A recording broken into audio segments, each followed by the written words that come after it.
বন্ধুগণ, আমি ফিরে এসেছি আবার এসটিপি চ্যানেলে আপনাদের স্বাগতম। আর একদিকে যেখানে মোহনবাগান, আমি একেবারে এক্সপেক্ট করছিলাম না এত বড় একটা কাণ্ড ঘটিয়ে ফেলেছে। আর কি করা যাবে, ঘটিয়ে ফেলেছে তো অ্যাকসেপ্ট তো করতে হবে, বাংলারই ফুটবল। কিন্তু অপর দিকে যখন একটা, হ্যাঁ, একদিকে ইন্ডিয়ান ফুটবল ক্রাইসিস চলছে, not only Mohun Bagan has done fault, Indian ফুটবলেরও একটা বিভৎস বাজে কন্ডিশন চলছে।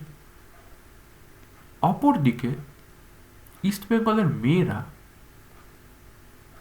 সাধারণ একটা ক্লাব যেটা এখনো অবধি কোনো মেয়েদের কিছু ছিল না, মেয়েদের কথা বলছি, মেয়েদের দিক থেকে সাধারণ, কেননা এখনো অবধি মেয়েদের তো সেরকম, ইস্ট বেঙ্গল ক্লাব তো ইস্ট বেঙ্গল ক্লাব,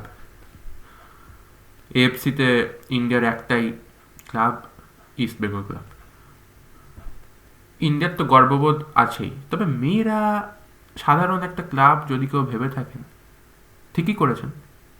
এই বছর, আগের বছর থেকে এই বছর 2 বছরে ইন্ডিয়ান ফুটবলের একা হাতে, নিজ হাতে অপরিসীম জায়গায় তুলে নিয়ে গেছে। তারই ফল আমরা দেখতে পাচ্ছি। এএফসিতে হয়তো হেরে এসছে, তবে লড়ে এসছে।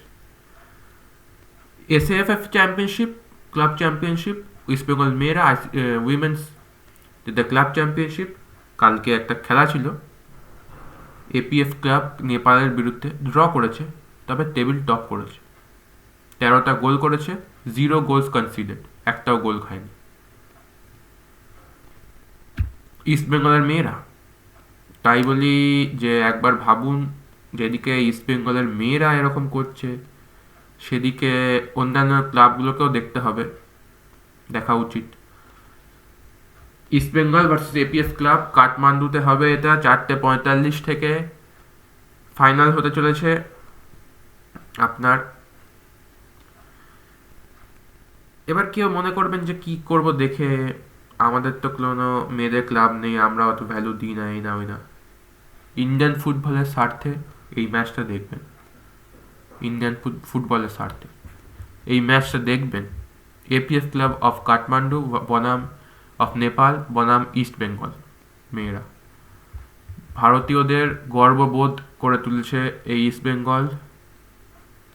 আর এইটা আপনার দেখা যাবে যতদূর সম্ভব ইউটিউবে কোনো লিঙ্কে, তবে খোঁজ রাখবেন আর শেয়ার করবেন এই ভিডিওটা, ইস্ট বেঙ্গলের মেয়েদের এই অপরিসীম কর্মক্ষমতা দেখে। জয় ভারতীয় ফুটবল, জয় ইন্ডিয়ান ফুটবল।